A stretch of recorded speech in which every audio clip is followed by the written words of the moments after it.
This is a beautiful spot. No doubt a highlight for you on the property.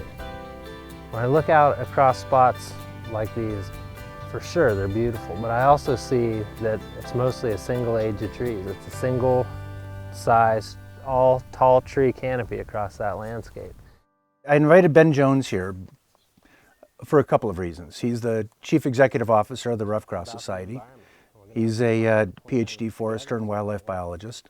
And his national message is exactly the same message on a national scale as it is right here in the Driftless. I think we need to tell people what's at stake.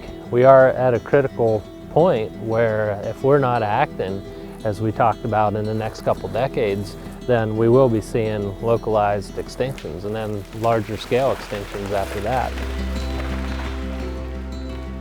We need to start, in a broad sense, diversifying the landscape.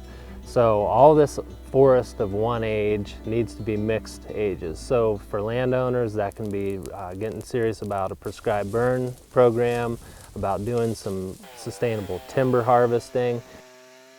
One type of selective harvesting is going into a forest and only taking out the big trees that you want to remove. Another type of selective forestry is on a 500-acre piece of land, clear-cutting 10 acres here and 5 acres here. These clear cuts within a year are the greenest part of your property. They're where you find your bunnies and your chipmunks and your songbirds. And you know, this isn't the bygone area of log it and leave it. At this point, we've learned a lot about sustainable forestry. There are regulations in place to make sure that we're not making a mess of things. And logging can be done very sustainably now, and it really is going to be key for conservation going forward. What do I do at this property? How do people know what to do and what do they do? Get with a consulting forester, get with your DNR and have a wildlife biologist come out and take a look at what you have on the property.